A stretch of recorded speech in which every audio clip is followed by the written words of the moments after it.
Welcome to Safe Money Strategies with Susan Moore Vault, president of Moore Financial Strategies. Susan specializes in working with those over the age of 50 and is now in her 20th year as a financial services professional in Tucson. None of Susan's clients has ever lost a dime in this market. Susan is an Air Force veteran, a former detective, a mother, and a grandmother.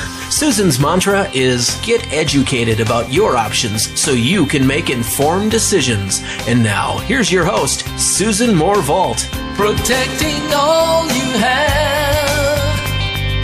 More financial strategies. Good morning, Tucson. This is Susan Moore Vault. And as always, I thank you so much for spending this half hour so early in the morning with me. I'm kind of thinking about moving it up by an hour or so and would love your feedback. I have a lot of folks that say, oh, it's too early for me. And then, of course, I have my diehard listeners that are always up bright and early and tune in every week so faithfully. And I thank you all so much for that. And special thanks out there to my clients. I love you guys, and I appreciate the confidence and trust that you have in me. And I'll never let you down. Well, anyhow, this has been an interesting week. There's been a lot going on in the news. The indexes have been interesting, and some of the reports regarding consumer confidence going down, housing starts going down, a number of other things are kind of pointing in a negative direction. So it'll be interesting to see what happens next week. Isn't it amazing? Up, down, up, down. If today is the first time that you're listening to the show, just to give you a little bit of background about me, I've been in business in Tucson over 20 years. I was stationed here in the Air Force at Davis-Monthan. I grew up in New York on Long Island, but I don't talk like this anymore. But at any rate, for all the years that I've been in business here, none of my clients has ever lost a dime using my safe money strategies. I'm a retirement specialist. You know, when you're younger, you're in the process of accumulating for retirement. And that's a good time to be in the market because you can afford the risk because you have a long horizon and you can kind of ride the ups and downs. But when you get to 50 or 55, now it's time to maybe think about moving into the preservation stage and making sure that what you work for is going to be preserved and grow for the distribution stage. How many of you have long since passed the retirement date and you've been retired for years and you're still in the market? I would encourage you to consider another strategy. Consider preserving what you've worked for. The market's been up. You know, when the market's down and people are losing money, the brokers say, well, it's just a paper loss. But when it's up, do they say, well, it's just a paper gain? No, they say, look how great the market is doing. You're doing terrific. It's just a paper gain. When does it mean anything? When do you capture that gain? When you sell, not before. So maybe now is a good time to think about capturing those gains, taking the money and running to me or to somebody that does the same type of planning that I do. What makes me different is that my emphasis is on ensuring that your precious, hard-earned retirement dollars don't get lost. Like I said, none of my clients has ever lost a dime. I mean, think about it, folks. There are so few things that we can actually control. Most of everything that happens is out of our control. So let's work on the things that we can control.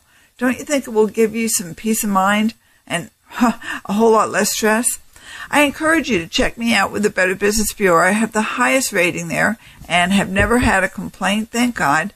I work hard to do a really good job for my clients to meet their needs, to help them accomplish the goals they have, and not just from a short-term perspective, certainly not, but for a long-term, for the rest of their lives, to look at all the potential consequences, the what-ifs, and so on and so forth, just to have you thinking about it. It's so important.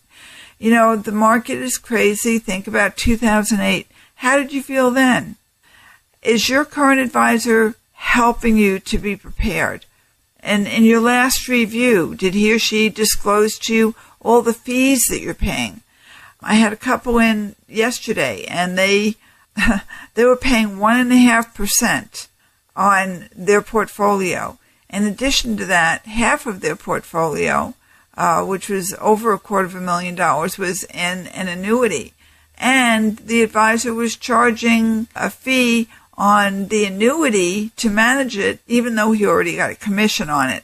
And that just doesn't ring right with me. So at least know what you're paying, ladies and gentlemen. Be familiar with your fees. I will tell you that most people that come in to see me have no clue about what they're paying. And my gosh, if you have a variable annuity, please come in and see me. Let me show you how expensive it is. It has mortality and expense fees. It has administrative fees. It has fund fees. For every mutual fund in it, they all individually have fees inside of them. They have rider fees, and on and on. That's money that's out the window, folks. It's gone. Once you pay that management fee or that fund fee or any of these other fees, it is gone forever. It's no longer working for you. Add it up. Go back retroactively and think how much you've been paying over the years. Doesn't make sense. Don't you owe it to yourself to at least come in and see me? Let me show you some different strategies. I won't charge you anything. I have no fees. Believe me. So come on in and see me. Let me show you some strategies that can make a difference for your life. My number is 296-4464. That's 296-4464. Do you have a pen? Please write it down. 296-4464. Well, we're going for a break, but we'll be right back, so don't go away. More financial strategies.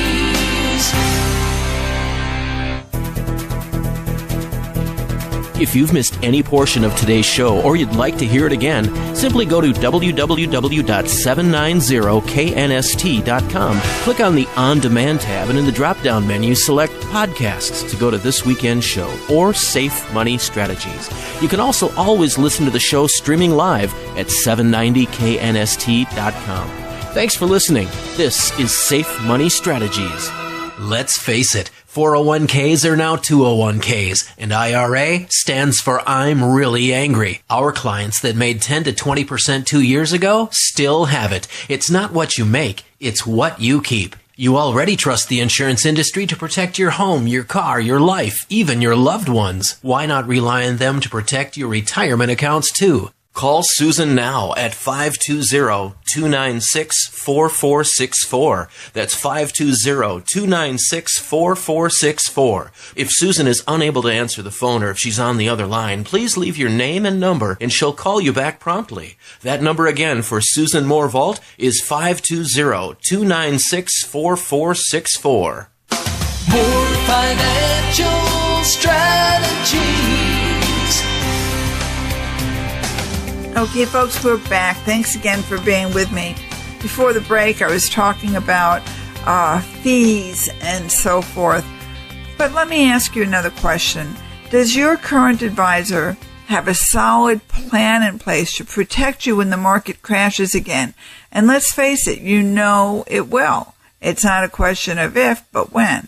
Do you think there's no chance of another 2001 or 2008?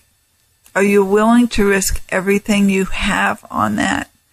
I can put you in a plan that will guarantee the safety of your money, that will guarantee growth, that you can still be linked to the market. You can still be linked to the S&P, the Dow, Treasuries, any number of indices, but you're not in the securities. It's just a passive link. Doesn't that make sense to consider? At least let me share with you strategies that you probably won't hear from most brokers because they're not focused primarily on retirement. They're focused on people growing their money for retirement. Not to say they're all that way, not by a long shot, but I just feel that if you are aware of all of your options. Well, like I say, my mantra is get educated on your options so that you can make informed decisions. Hard to argue with that. I was reading an article. I get Money in Markets, I think it's called, and there's one advisor there, Niles Mativ, and he just did an article called One Huge Reason to Consider a Roth IRA. And I'm going to read partially from it and add some of my own thoughts to it, but I think it's a really good article. Unlike traditional IRAs, Roth IRAs do not require you to ever begin taking minimum distributions. In fact, as long as you keep earning income, you can continue contributing. Again, this is about a Roth IRA. What that means is that you can leave every single penny of your Roth IRA intact for your designated beneficiary. That alone is a huge plus. As a side note, most of my clients really don't like taking those RMDs, those required minimum distributions every year. Once you have a Roth IRA, you never have to worry about that ever again. Okay, back to the article. Even better is the fact that your heir will face a choice upon your death. Either withdraw the whole amount by December 31st of the 5th year after your death, or stretch it out for their lifetime by receiving minimum distributions based on his or her life expectancy. Under either choice, all the proceeds should be tax-free, with the exception of estate taxes. Here's an example. Say you leave your Roth IRA to your son, who is 53 at the time of your death. If your son decides to take minimum distributions, the IRS will use its actuarial tables to figure out roughly how long your son is likely to live. Then the IRS will divide the value of your account by the number to arrive at a dollar amount for yearly distribution. In the case of a $100,000 portfolio, your son would have to withdraw $3,289 in 2012. It's important to note that while your son is taking these minimum distributions, the value of his inherited account can continue to rise. I'm sure you can see the appeal of this approach, especially since you're well aware of the fact of compounding. Think about what would happen. Now, this is where I change it from he talks about investments to I talk about annuities. Think about what would happen if you loaded up that Roth IRA with annuities that had complete safety of principal and potential growth by links to the stock market. You'd be combining complete tax efficiency with multiple layers of compounding interest. Heck, with enough time, you could leave behind a nest egg that was rising faster than the rate of your heir's mandatory withdrawals. That brings me to another point. While this strategy would be great for a son or daughter, it would be even better for a grandchild or great-grandchild. After all, those minimum distributions are calculated on the recipient's age. The lower the number, the less money coming out every year, and thus the longer the account can grow. Obviously, the linchpin in this whole plan is absolute agreement on the part of the original owner and the beneficiary on opting for taking the minimum distribution route. But if you have an heir you can count on, I consider this one of the smartest moves you can possibly make. If you're eligible for a Roth IRA, take advantage. And even if most of your money is currently in a regular IRA account, it may very well be worth your while to roll it into a Roth if this particular wealth transfer strategy appeals to you. Although you'll take a big tax hit in the process, if your goal is leaving that money to someone far younger, the Roth could still prove the smarter wealth builder over the long haul. That's definitely something to be thankful for. I thought that was an interesting article, but let me add my own 2 cents with my thoughts on the Roth IRA. Which direction do you think taxes are going, ladies and gentlemen? Up or down? Well, if you think they're going up, maybe this year will be the least expensive tax year that we'll have in a very long time. Maybe this year might be the time to convert